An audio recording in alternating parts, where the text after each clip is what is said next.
Okay, you're a player. A very good morning to you. Welcome to the week edition of the show. Promises to be exciting as always. I'm Yemi Adebayo. And I'm Cecilia Omogbe. And of course, this morning we'll start. Okay, Yemi, yeah, you started off. All right, let's start with biggest piece of news from yesterday. Cristiano Ronaldo scoring over 100 goals. And of course, he is a century maker. He joins Iran's Ali Day as the only male players that have scored 100 or more goals. That happened in the UEFA Nations League game yesterday against Sweden. Ronaldo scored 2 goals, and of course, his tally is up to 101 goals now for Portugal's Seleção. What a good one for Cristiano Ronaldo. And the good news is, it's not stopping yet. It's not stopping yet. He's targeting another historic one, 109 goals. That's what he's targeting for Portugal. Well, he still got it, so he can actually get up to those numbers. Also on the program, Kevin De Bruyne has been named the Professional Football Association's Player of the Year. He's worthy to mean with his record this season. It shows he's the guy to win this. And of course, for the women, Beth England won the Women's Award, having helped Chelsea to do the Women's Super League and also the League Cup, which is the league double for Chelsea.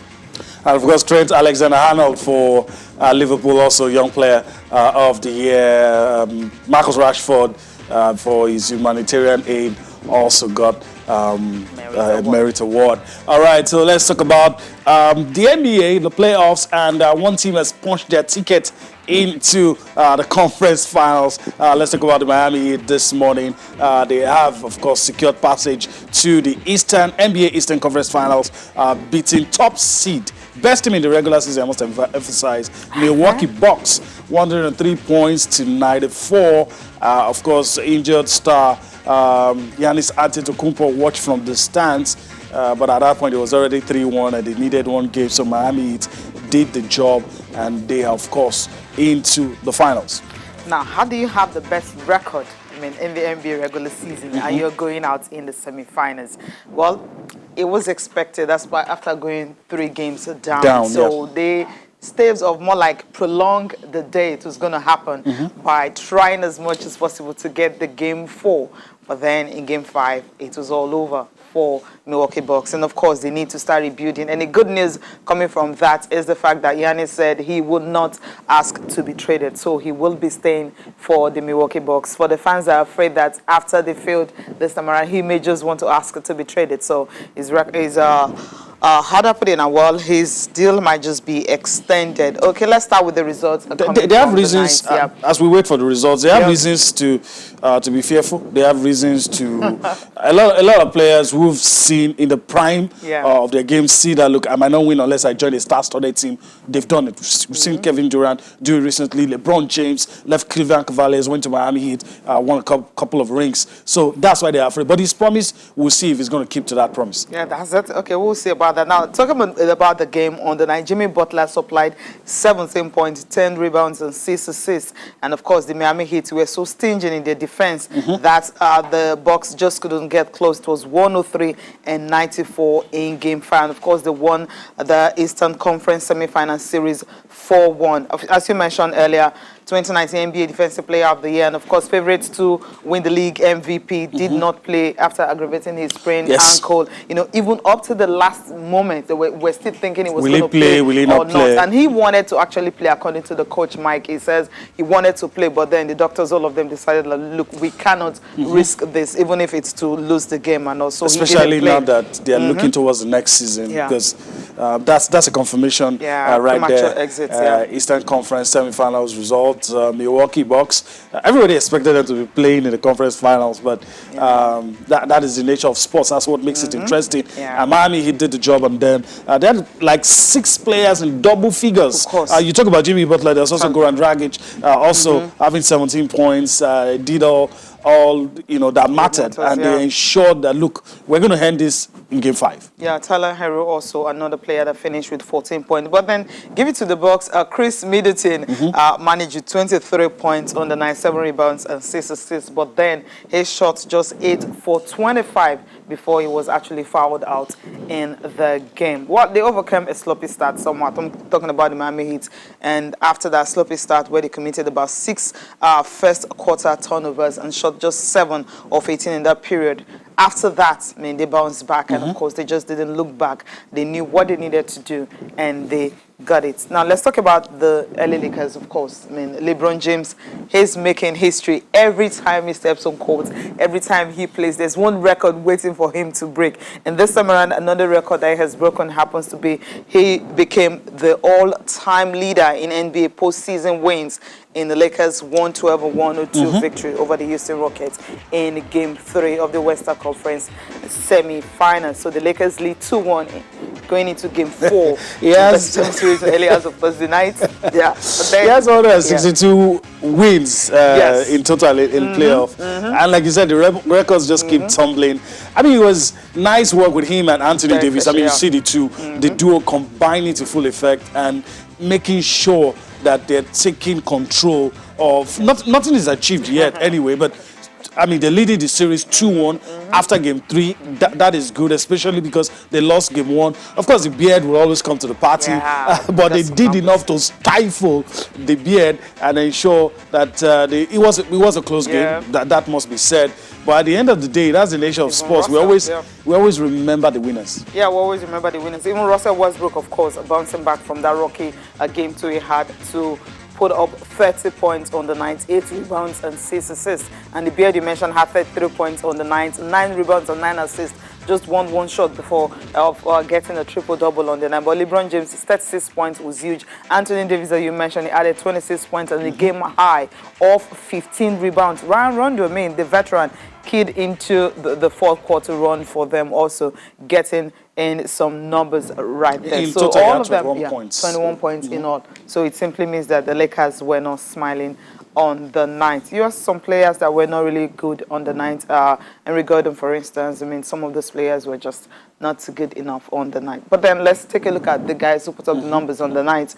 Chris Middleton, James Harden, of course, leading the pack. I was struggling to pick, should I pick Russell Westbrook or James Harden? Of course, James Harden, with the rebounds and the assists he had on the night, he is the guy for it. But then, as you said, you know, LeBron James on the night wasn't playing, 36 points, of course, just not enough for James Harden to lead his team to that victory in Game 3. Chris Middleton, these numbers he put up just wasn't close to what they wanted. Maybe more they could have seen be in the game, but then 23, 7, and 6. A lot of people expect a lot of things from Chris next season. He has to, share the load with Giannis. Find a way to share the load with Giannis. I think the Bucks are a good team. Whatever hoodoo they have to just find a way to get past all of that. And the King himself. Had to be here. Outstanding performance ensured that whatever the beard was doing, he had to have to do the beard to make sure they take to make sure they win. And so good one. Of course, he tops the list. And the fixtures for today. Tonight, I mean, the Raptors and the Celtics. All the Celtics needs to do now to send home the defending champ is to win this game. Just win. Once they win this game tonight, where the Raptors will be out. So, and the Celtics and the Miami Heat will just be facing each other in the finals of the conference final. Yeah. And of course, you have the Clippers and the Nuggets. That is still on. Clippers lead the series 2-1. I don't know why I have a feeling that for the Raptors it's going to be over tonight. But Clippers, Nuggets, I feel they're going to drag it out. I don't know why. That's what my gut is telling me. I may be wrong. I've been wrong a couple of times, many times actually. So that's why we don't play these games. We just talk about it. But we'll see what happens. It would be amazing if the Raptors can level things up. And I always like when we get to Game 7. It's always very interesting. So we'll see what happens. Okay, wait and see what's going to happen in that. So let's leave the basketball courts and go straight to the tennis court. And of course, Naomi Osaka, she says she has 7, social injustice, kind of remembering those guys were fell victim to police brutality. And of course, to just last night, she had the one of George Floyd. That's what she is wearing. and she's into this semi-final where she will be facing another player who is yet to drop a set. I mean, she's just beating everyone, Jennifer Brady. But then let's talk about this particular game. Naomi Osaka, Shelby Rogers, all the time they've met 3 times, and Naomi Osaka, she has lost to Rogers. But this time around, she just didn't want to. There was no, how do I put it? There was no time to really waste any time because she just gets on with the game, and quickly, just as fast as she started, she was able to take out Shelby Rogers out of it and through. You know what's amazing for me? Everybody's been talking about how she's been doing with crusades and social justice calls for racial equality and all that. And you think, is this not the same person that couldn't play in the Western and Southern Open final, that had the legs strapped, and coming here beating everybody? I mean, something has to be behind this, and maybe the coach will explain to us later on. But look, amazing. Even if she crashes out now, I didn't expect her to go past the 3rd round, beat people in the 4th round, quarterfinal. Now she's in the semis, and of course coming up against Brady. Brady too has been beating everybody, black and blue everywhere. So it's going to be very interesting. But for Naomi Osaka, to combine all of this with the activism, to combine all of this with the calls for, racial justice and all that, and to play, keep your head down, get to the courts, beat people who seem to be having a good run as well. I'm so impressed with that. Yeah, I'm impressed with her too because, I mean, she just started. Brooke has loved to take 5-3 lead in the first set. Rogers hitting 16 errors in that one, 16 of forced errors, and that just set the pace for Naomi Osaka. So she just started and just continued with that. And in total, you're having Rogers making about 28 on forced errors. She didn't bargain for it. She didn't see this coming. But Naomi Osaka, as you mentioned, serving well. She just had to make a good return on this one. Yeah, she's having a nice run so far. I mean, remember the last time she actually was in the semi-finals was after she won the Australian Open, right? 2019, yeah, when she won the Australian Open. After winning that Australian Open last year, I mean, she hasn't been to the semi-finals of any of the Grand Slams and all that. We had the French Open, we have Wimbledon, of course, the US Open, and this year's Australian Open. And now she's in the semi-finals now. And you know, we was beginning to question her credentials. Yeah, is she going to fizzle out, and all that? But she's shown that, look, I'm a girl for the big stage, and it's not a fluke. Earlier, I was talking about an explanation for all of the things that have been happening, the amazing run at Flushing Meadows, what Naomi Osaka has been able to do, coupled with the activism and everything. And I think the best person to answer that question is a coach, someone who's close to her, sees everything that we probably don't see. Let's listen to the coach, give an explanation as to why everything seems to be falling in place for Naomi Osaka. Then we'll come back for more. That's first this morning. All right, we'll visit the coach, explaining what seems to, getting her motivated, what seems to, look like she has a bounce in her steps somehow. Maybe I'm reading too much meaning. Spring, she's some kind of bounce, maybe some added springs somewhere. But we'll see. I'm impressed. I'm impressed by her too. But then, waiting for her, we talked about Jennifer Brady also, who's been spectacular. Giant killer, Angelique Kerber. She was responsible for that. And remember the tournament that was held, the first WTA tournament, before you had the Western and Southern Open. She won that. That's the top women's tennis open. She won that tournament and getting into this one. Right now against a Putin server, she was on fire in this one. Just fired up, and it was a rout. I mean, she didn't waste time at all. That surprising surge she had, 6-3, 6-2. And at the end of the day, she's yet to drop a set, as you mentioned, this year's Open. So she's a massive forehand. I mean, the coverage that she had. So she's been to actually become the first lady from Kazakhstan to reach the final 4 of any major or total. And at the end of the day, she got it. And so right here now, after that WTA title at Lexington, so she is now seeing how she will be able to take out Naomi Osaka and maybe get to the final. Get ahead of myself. It's Brady's first Grand Slam semi. We'll see.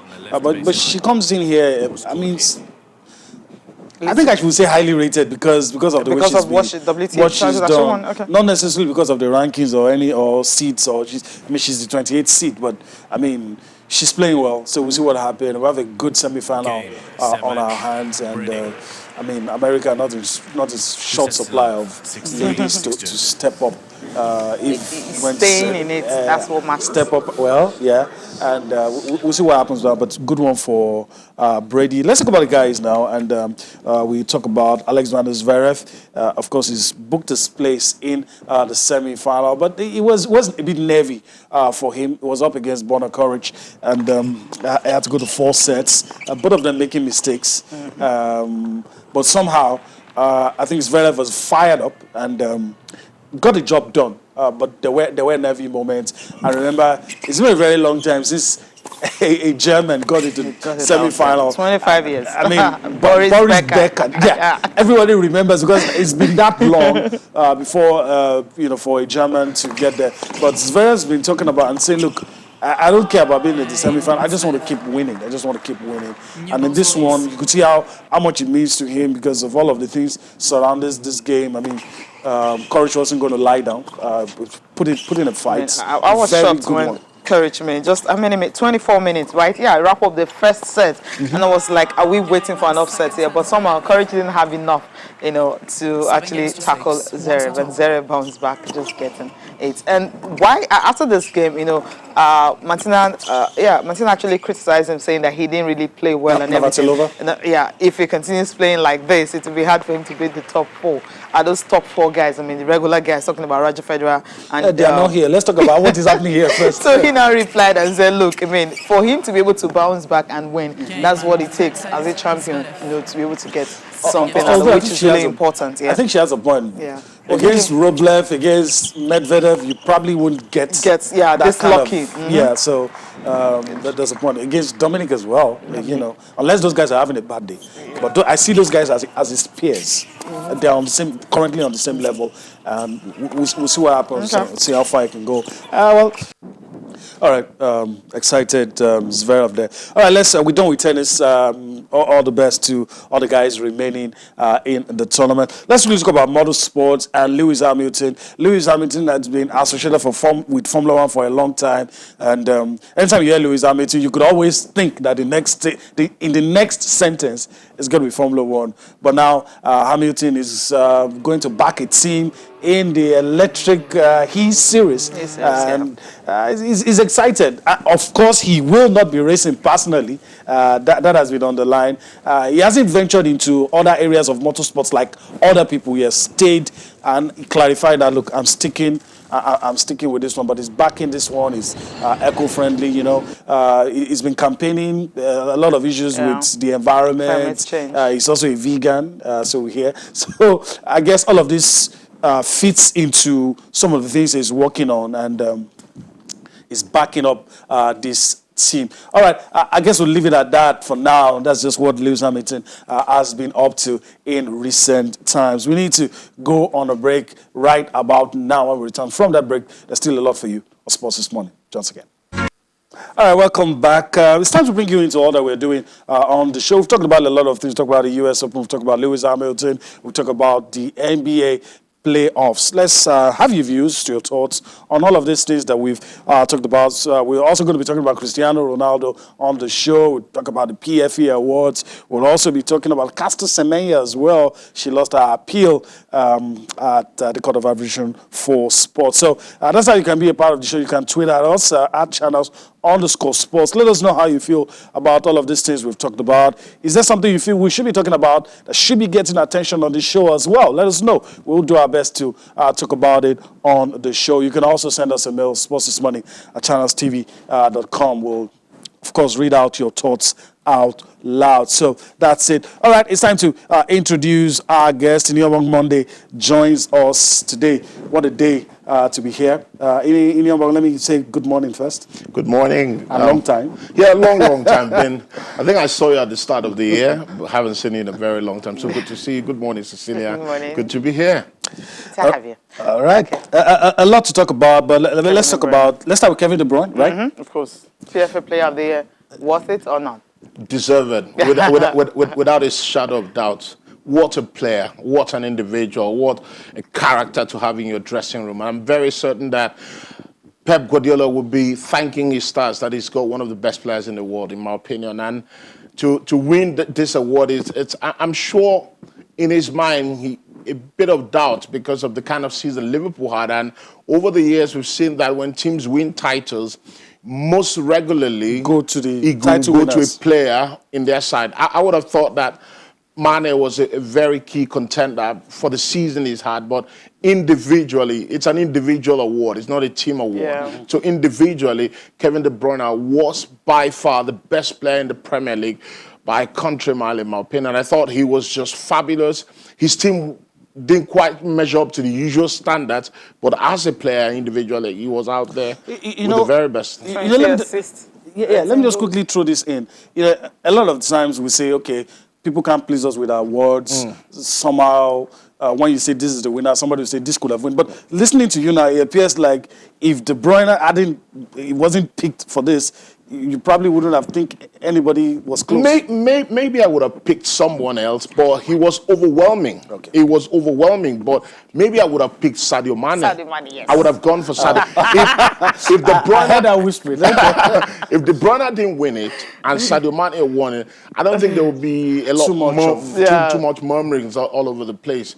Because I know that the English media were pushing an agenda for Jordan Henderson. I didn't quite understand that. I like Jordan Henderson. He's a fine think you want player. a version for the writers. He won the footballer. And the writers can give it to him. British writers, by the way. Yeah.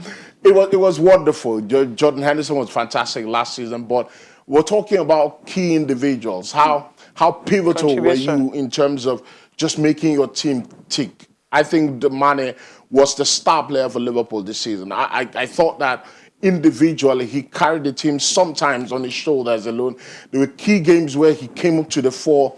So I don't think there would have been too much arguments if Mane won it because he had a special season. All right. Okay. And of course, you have Alexander. We saw his picture earlier winning the Young Player of the Year award. That was another guy who put up some good performance. 4 goals, 13 assists. I mean, that's huge for a player that's supposed to be a defender, right? Yeah. Guess what? 12 assists last year, and this season, or last season, he goes one better and 13 assists. And when you look at Trent Alexander-Arnold, I don't see him as a defender.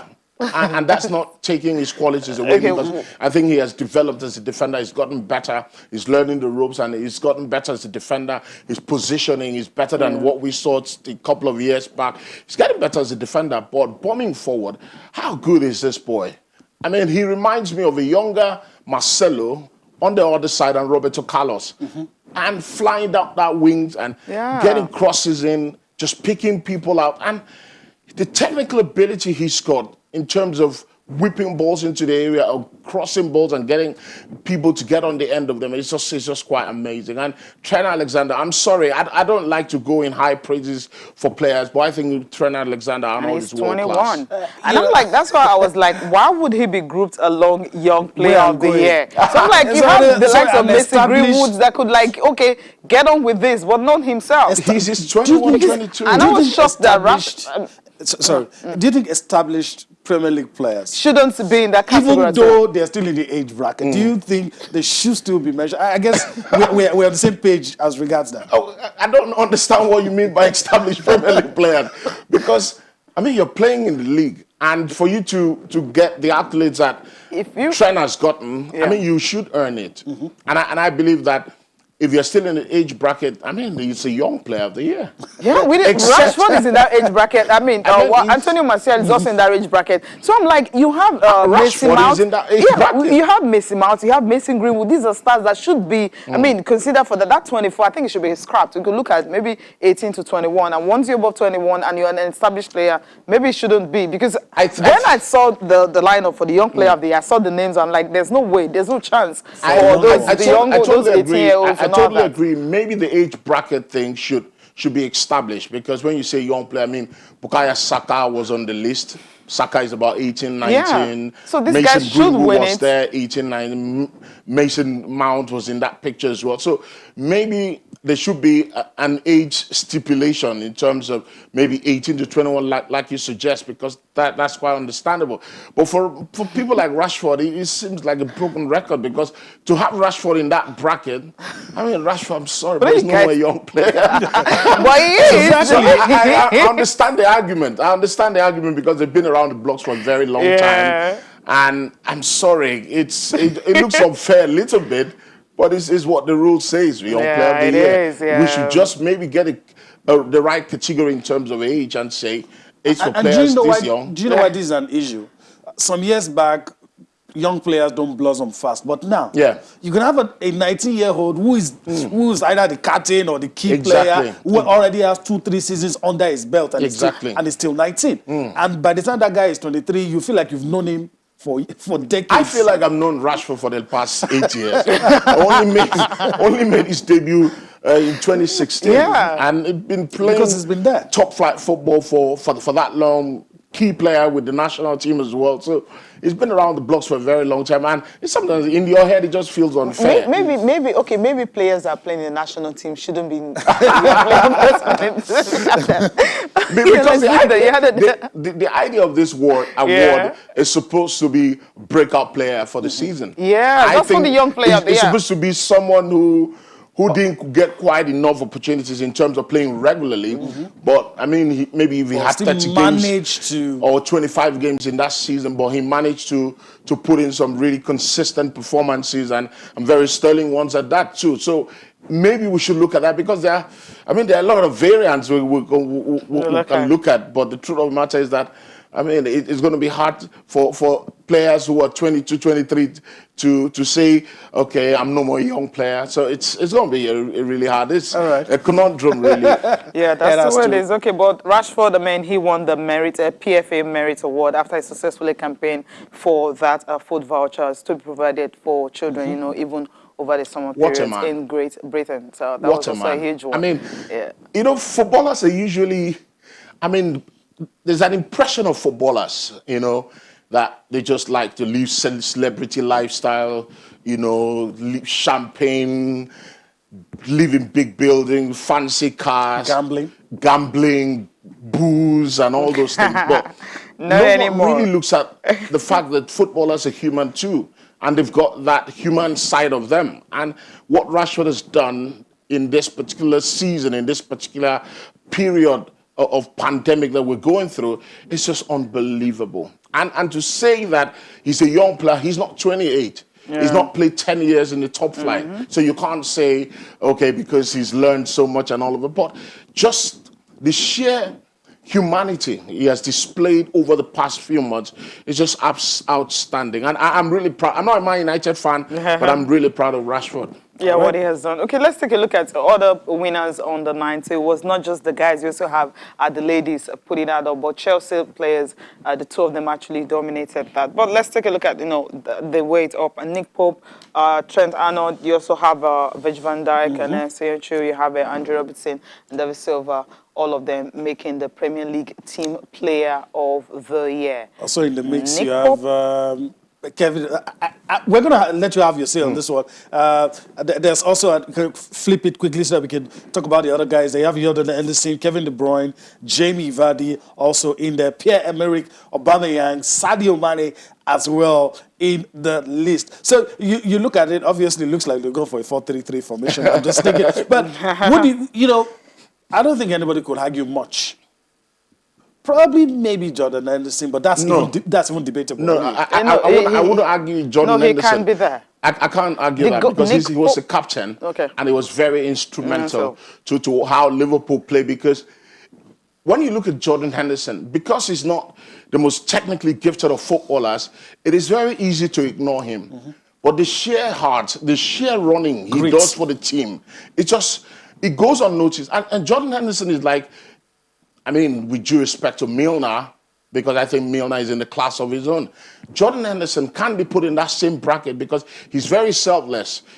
If there's anybody if Trent Alexander-Arnold is not fit and Klopp wants Henderson to play that full-back position, he will do it quietly.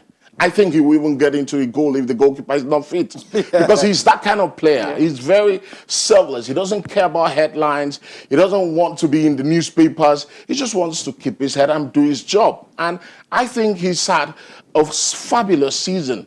And when you look at how the Liverpool fans criticized him some years back when Gerrard was there, they said he wasn't good enough to play for Liverpool, and how he's been able to build himself to become the player he is today. So I think deserved to be in that team. So you could hardly argue, and I'm sure there are a few people who have different opinions about that team of the year, but you can't really She have. was whispering Pope. Nick Pope, no, I think Nick Pope deserve. I think because keeping 15 clean sheets and all that, I think I'll be trying to look at other goalkeepers. I think he's for me. I think he had the better. What you want to put in context is where does he play? Burnley, right? Because when you play for Arsenal or Man United or Man City, it's easy to keep clean sheets because you've got better players in front of you. But when you keep clean sheets at Burnley, that's cracking. That's really, really good. And I thought Nick Pope was an excellent goalkeeper. There's another guy who could have been swapped in that goalkeeper situation, and that's Dean Henderson. Yes, Henderson was the guy I was looking at. Yeah, and again, these are players who are playing for supposedly mid-table clubs and very average players all over the place. But to be able to achieve what they achieved last season is fantastic. Henderson has gone back to Man United, was on loan at Sheffield United last season. So it tells you how good he was last season. For Man United to think, I think De Gea is misbehaving a little bit. Come and fight for the number one spot. And they've given him a new contract, a new improved contract. So it's great. Fabulous goalkeeper. It's amazing that England have got a crop of very outstanding goalies. Okay. All right, let's leave that and quickly go to Europe. What's happening, especially in the transfer markets? I mean, the European bodies has been saying that the transfer market might just be down by as much as 20 to 30% because, of course, the coronavirus. Let's listen to, the chairman of that organization talking about transfer and how clubs need to try as much as possible to see how they can, maybe just make more money and keep the clubs afloat. Andrea and Nelly, they're just trying to analyze how it is really shrinking and how most of these clubs will need to step up, and also European bodies will try as much as possible to support some of these clubs. I mean, we're not seeing money flying around, though we've seen in the papers how Real Madrid is trying to get to players for 250 million euros, but we know they're all paper talks because caution right here because you're losing so much money. Yeah, caution is a very key word at this point. You can't be reckless because it's very difficult at this time because usually some of these big clubs, particularly the big clubs who usually spend big money, they've got a big turnover in terms of get takings. Yes. The Bernabeu in Spain takes as much as 80,000 people. Barcelona take 90,000 people. The Emirates take 60,000. Liverpool 40-something. Stamford Bridge 50. All these big clubs. Yeah. When you calculate the amount of money they make from get takings, it is ridiculous. And then you're talking TV money as well. Because of COVID-19, it was very difficult for the broadcasters to be able to cover all the games. So that means money went out. So it's quite difficult. It's quite difficult. Merchandising and all of that. It's difficult, but it still boils down to fans at the stadium. Because that's a huge, huge revenue going out of these clubs. And clubs have to be sensible. And again, clubs have to look at, reserve, putting money in reserve. Because when COVID came, it wasn't just the players who were suffering. It wasn't just the club. We're talking staffs of the club. All right. It was quite difficult. They send a lot of the clubs, particularly England, sends their staffs into the furlough system with the government. And it's quite difficult what COVID has done. And I agree with you. COVID has become like a leveler. It's like everybody's now treading with a lot of caution. Yeah. You can't go out there and spend 50 million pounds or 100 million pounds recklessly. I know Chelsea are telling us you're talking absolute nonsense. All right, so we'll just leave it at that. We'll see what happens. So before we go on that break, let's talk about the man of the moment, Cristiano Ronaldo. Just tearing all the arguments, these days I get tired talking about comparison. I think he's just there up by himself, and limitations are just nothing. 101 goals now, Cristiano. Impossible is nothing for this man. It is absolutely nothing. When you say impossible, he doesn't understand. They don't have any sentence to compare with Ronaldo, because Ronaldo, he just absolutely goes through records in motions. And it's amazing what he's done. And remind me that he's 25. It just remind me that 25. He's 25, because the way he plays, he manages his body excellently well, but the desire, the sheer ambition to really want to do incredible things is just wonderful. 101 goals, and the record is 109 from Ali Dai, the Iranian. Tell me Ronaldo won't break that record. With the way he's going, you would be an absolutely insane person to put your money against Ronaldo, not breaking that record, because the way he played yesterday, to be able to smash the ball as hard as he did yesterday and can still do it. And who says he can't break that record? Great man. I know his fans will say he's the GOAT, but we're not going to have that discussion. Not here. All right, we need to go on a break right about now. And of course, when we come back, we'll talk about Caster Semenya, take a look at the papers, and also read a couple of your tweets. Join us again. All right, welcome back. It's not easy to let the Cristiano Ronaldo discussion go. So, I mean, let's just 1 or 2 minutes and talk about it. I mean, with Cristiano Ronaldo seems to be the same with his club, seems to be the same with the national team. But he's 35. How many years do you think we still have to see him break records, do this? Some have said maybe 3 more years. I'm saying maybe 2. I think 2. 2 looks very fair because the World Cup is in 2 years, and I'm very, very certain Ronaldo wants to play in that World Cup. And he will be 37 then. And who says he can't go further than that? As long as your body, because footballers work with their bodies. As long as your body tells you can do it. And my word, Patrice Evra talked about how Ronaldo, the way he goes. Ronaldo doesn't eat like the normal footballer. And his lifestyle, because to be able to have that kind of longevity, you should be able to look after your body very well. And he does that so well. He's the first in training, he's the last to leave. He's engaging himself in extra exercises, and he looks the part. That's why when he scores goals, he takes his shirt off, because he's telling the younger players, just look at me at 35. At 35, look at me. And I think that's a show. You can't have an excuse as a young player. More like a show off. More like a show off for me. But there's a quote coming from him this morning when he's talking about the milestone he has broken. He says, I managed to beat this milestone of 100 goals, and now I will go for the record. It's step by step. I'm not obsessed because I believe the records come in a natural way. I don't believe that. That's when I had this problem in my toe, I always knew that I could recover for this second game. I like to be here with this group of players, coach, staff, and I knew that they would play well in the first game, as our squad is still good and no one is irreplaceable. He went for that to say that the future, only God knows. I'm happy to play with these young players, and I'm enjoying a lot this moment, both individually and collectively. So Cristiano Ronaldo, the future, only God knows. So simply means he's going to play until his body says, okay, that's enough. But I think he's going to play till he's 40. Possible. For an outfield player. I think how old is Zlatan Ibrahimovic? I mean, he's still getting extension contract. Down. Cristiano, of course, Cristiano is playing week in, week out. You're not going to put those kind of rigors on Zlatan. You know what? Wait, what I'm saying is, Yemi, hold on, wait. Ronaldo is 35. Yes.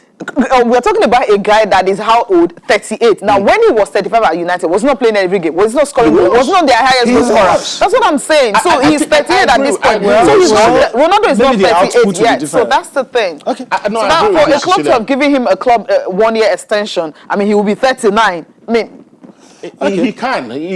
We'll see. Okay. I mean, we'll see. When he talked about not being obsessed about that record, I think that's a big fat lie. It's a lie. Of making a mark on football matches. Of course, whenever he's on. So with Ronaldo, you could see he's tamed down a little bit. He's no more doing the long runs. You know, he's managing his game better.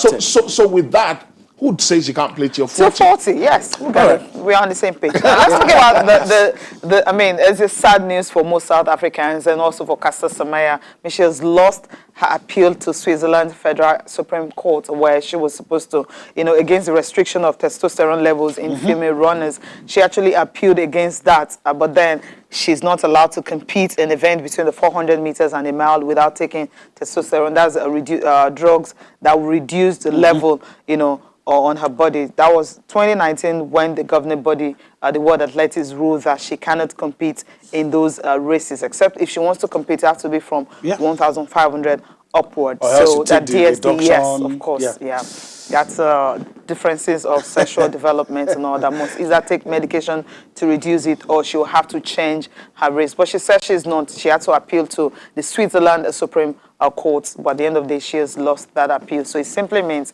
we will not be seeing Caster Semenya in the 800 or the 400 meters. We'll be seeing her maybe from 1,500. That's what it's looking like. Very sad. Very Especially sad. since she doesn't want to Take the drugs. Yeah. Very, very sad for her. I know she would be absolutely gutted. She probably would feel she's hard done by. But I think it's the right decision.